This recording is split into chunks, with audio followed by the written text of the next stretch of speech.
Indonesia memang sedari dulu ingin mandiri membuat berbagai jenis kapal perang. Sejarah masa lalu di mana Indonesia saat masih dipanggil Nusantara mampu membuat kapal perang berkualitas. Pesisir utara Jawa menjadi galangan utama Indonesia alias Nusantara dalam membuat kapal perang. Industri pertahanan Indonesia juga sudah mandiri membuat kapal perang jenis Landing Platform Dock (LPD), Makassar Class, dan Banjarmasin Class. China bahkan mengakui Banjarmasin Class Indonesia sangat efektif untuk menggeser kekuatan ke seluruh wilayah NKRI.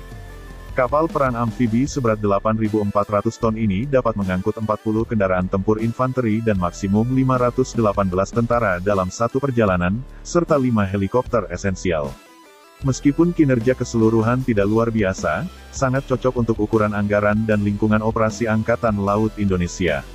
Cukup untuk memastikan mereka memiliki unit transportasi yang cukup untuk memproyeksikan pasukan ke berbagai arah di dalam perbatasan secara bersamaan, jelas media China tpaper.com.cn pada tanggal 17 Agustus tahun 2018.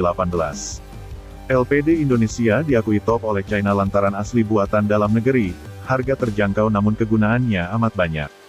Menurut laporan terbaru Jaringan Intelijen Angkatan Laut, Navy Recognition, kapal landing dock kelas 10.000 ton terbaru, Semarang, KRI Semarang LPD 594 Angkatan Laut Indonesia diluncurkan di galangan kapal PT PAL di Surabaya. Kapal, Semarang, milik kapal pendarat dermaga kelas, Makassar. Setelah kapal terdaftar, TNI AL akan memiliki 5 kapal pendarat dermaga kelas 10.000 ton, yang selanjutnya akan mengkonsolidasikan kemampuan tempur amfibinya di antara top Asia Tenggara, lapor The Paper. Sampai pada suatu titik banyak negara lain rebutan pesan LPD buatan Indonesia ini, terutama Filipina yang ngebet ingin segera nambah lagi. Pada tanggal 6 Juni tahun 2018 kapal pengangkut strategis BRP Davao del Sur dari Angkatan Laut Filipina memimpin kontingen 700 orang ke Hawaii untuk berpartisipasi dalam latihan militer tahunan RIMPAC. Ini adalah pasukan terbesar yang dikirim oleh Filipina dalam sejarah latihan militer RIMPAC. Kapal angkut strategis, Davao, sebenarnya dibuat dari Indonesia, termasuk dalam famili yang sama dengan kapal pendarat dermaga Makassar Class. Ukuran dan perpindahannya sama, tetapi senjata dan peralatan elektroniknya telah diubah sesuai dengan kebutuhan Filipina. Berbeda dengan Indonesia yang menyebut kelas Makassar sebagai kapal landing dock, Filipina menyebutnya sebagai kapal angkut strategis. Filipina telah memesan 2 kapal angkut strategis dengan nilai total 92 juta dolar AS. Kapal pertama ditugaskan pada 2016, dan Davao kedua dikirim ke pasukan pada Mei tahun lalu, 2017, ungkapnya. Setelah Filipina ada Myanmar yang juga mau membeli Makassar Class. Tapi Myanmar lebih memilih membangunnya di galangan kapal Daesun Korsel yang sebelumnya bekerja sama dengan Indonesia membuat Makassar Class.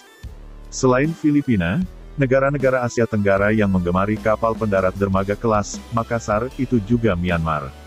Menurut laporan sebelumnya oleh The Diplomat of the United States, dalam rangka maraknya pengadaan kapal perang amfibi berbobot 10.000 ton di Asia Tenggara, Angkatan Laut Myanmar telah menghubungi perusahaan galangan kapal Indonesia, berniat untuk membeli LPD ini, ungkapnya. Kemudian ada Malaysia yang juga berminat dengan LPD Makassar Class.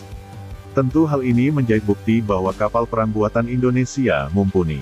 Sebagai kekuatan angkatan laut yang kuat di Asia Tenggara, Angkatan Laut Malaysia juga telah mengusulkan rencana untuk melengkapi kapal perang amfibi berbobot 10.000 ton.